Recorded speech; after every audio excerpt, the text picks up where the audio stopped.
Na manhã seguinte, acordou mais velho e mais cego. Os pés incharam, as varizes cobriam-lhe as pernas, o corpo mirrou. Em lugar do porte esguio, distinguia-se agora a corcunda, a pança, as peles debaixo do queixo, penduradas sobre as barbas encanecidas. Pela primeira vez em anos, olhou-se ao espelho. O olho tornara-se mais pequeno e ainda mais claro. Passou as mãos pela cara a medo. Achou os pelos ásperos e sentiu um arrepio. Agarrou na tesoura e cortou-os pelo queixo. Caíram em cima dos seus pés e então reparou neles. Não reconhecia as partes do corpo fora do todo. Caída no chão, a barba era parte do arranjo da sujidade da casa. Desagarrada da cara, não parecia que lhe pertencera o que compusera o seu caráter. Pertencia ao soalho no qual os fios caídos sem qualquer lógica, como um punhado de penas, desenhavam um foco de luz. Acompanhara-o a vida inteira e agora, que a perdera, estava no chão como se nunca se tivessem conhecido. Ensaboou o rosto e acabou de se barbear com o cuidado que pôde, porque tremia. Ao passar a navalha no queixo, o maxilar revelou-se pálido e seco. Celestino assustou-se, mas era tarde. Terminou sem lugar a lamentos, mas esqueceu-se de tapar o olho. Foi à porta espreitar o quintal. Chovia muito. Sem barba e sem pala, o vento e o frio tinham outro sabor. A chuva caía sobre as flores dobrando as pétalas. Estranhava como se não vergavam apesar do vento forte. Os limões choravam em ponto de pérola. O alecrim, redivivo, brilhava e lançava perfume sobre a luz das abertas. As nuvens corriam depressa, sopradas pelo vento, cor de chumbo, tapando o astro com uma pala carmim. O vento, chicoteando as plantas, fazia-as tombar nos canteiros caiados. À porta, no cimo dos degraus, ao som da chuva, o velho pirata escalhoado teve o seu último momento ao leme. Fechou a porta e foi para dentro ver se comia alguma coisa. Bem, antes de começar o próximo capítulo, quero só comentar aqui que então ele está basicamente ficando mais velho e ficando também, digamos, cada vez mais abandonado, digamos assim, cada vez mais sozinho. É descrito que a casa dele tá suja e, enfim, os pelos que ele corta. Ou seja, se ele tá fazendo isso, também é porque ele não tem ninguém que faça por ele, né? Ninguém que corte os seus cabelos, a sua barba, enfim.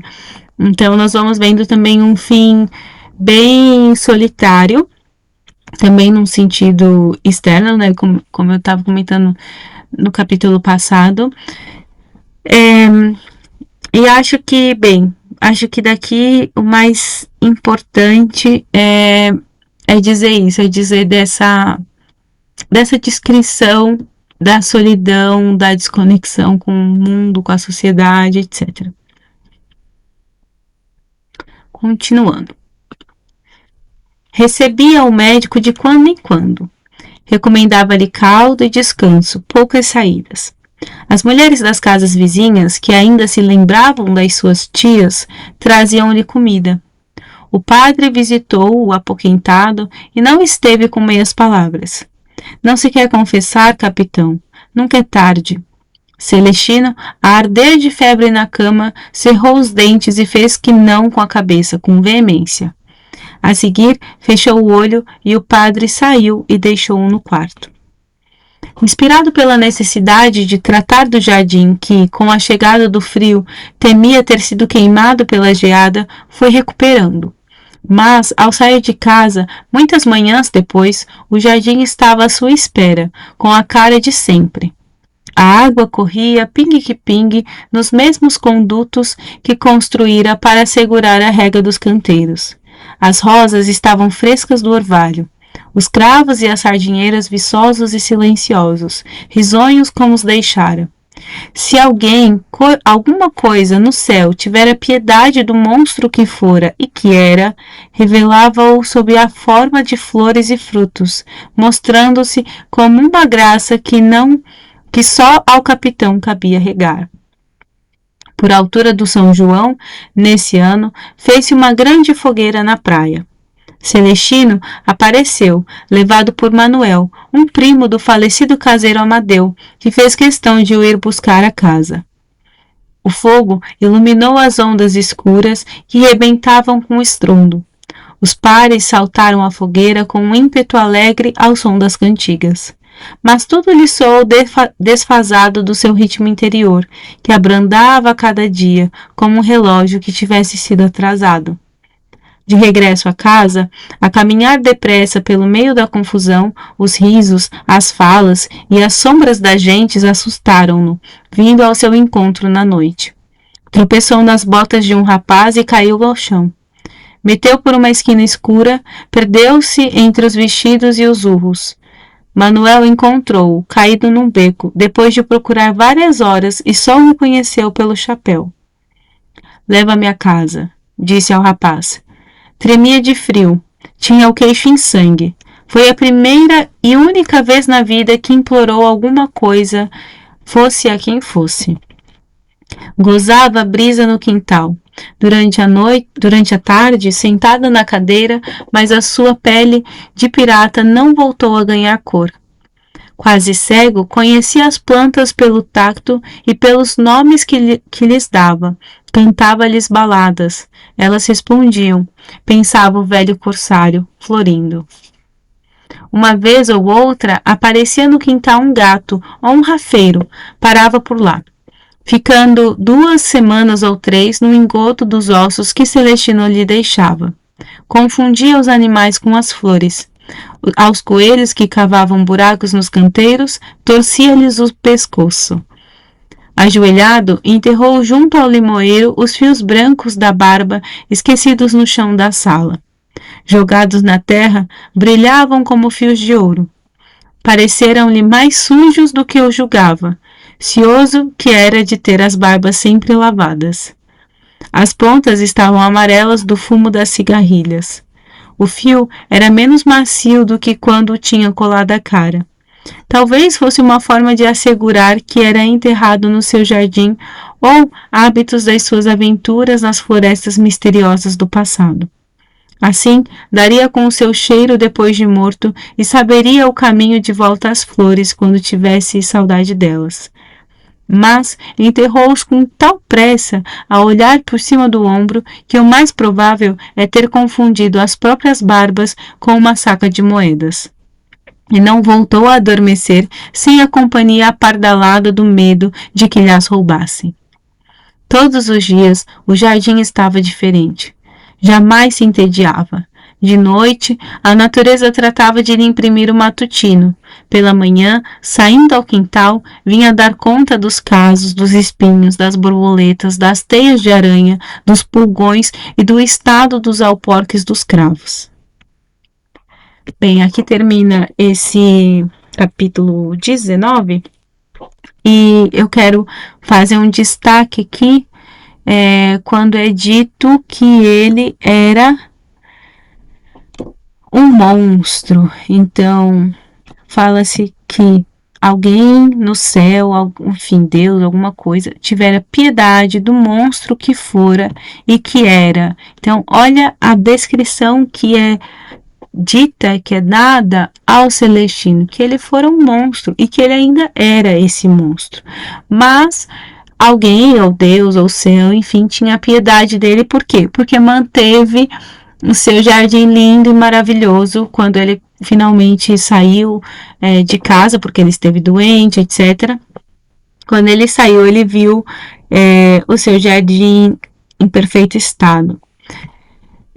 Bem, depois é descrito um momento em que ele é levado por um primo do seu falecido caseiro, né? Então, lá no começo do livro a gente sabe que quando ele chega em casa a mãe já faleceu, o caseiro da casa também já faleceu, né? Que é esse senhor Amadeu, e entretanto, surge aqui na história esse Manuel, que aliás, ele já tinha aparecido em algum ponto do livro, ou não. Ai, já tô me confundindo, mas não sei se ele já tinha aparecido ou não.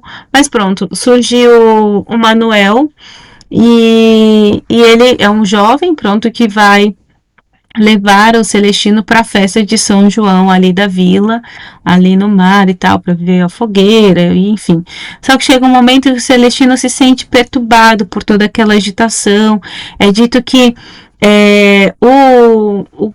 o ritmo do Celestino já era outro, né? Tudo lhe soou desfasado do seu ritmo interior, que abrandava a cada dia, como um relógio que tivesse sido atrasado. Ou seja, ele está ali como um relógio atrasado, né? Ou seja, como alguma coisa que está fora do seu tempo. Né? Então, ele já não consegue mais se enquadrar naquele contexto. Aquilo para ele já é muita agitação. Enfim, ele já está idoso, ele já está abrandando, né? Ficando mais devagar, digamos assim, ou mais recluso. Não consegue mais ou não quer mais esse tipo de agitação. E aí ele foge não, né? Ele tenta voltar para casa, só que no meio da confusão ele também tropeça numas botas, etc, enfim, e fica caído no chão.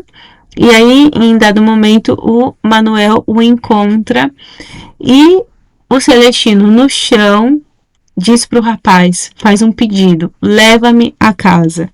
E o texto nos diz que essa foi a única vez, a primeira e única vez em que ele implorou, ou seja, mais do que um pedido, ele implorou algo para alguém. Foi nesse momento.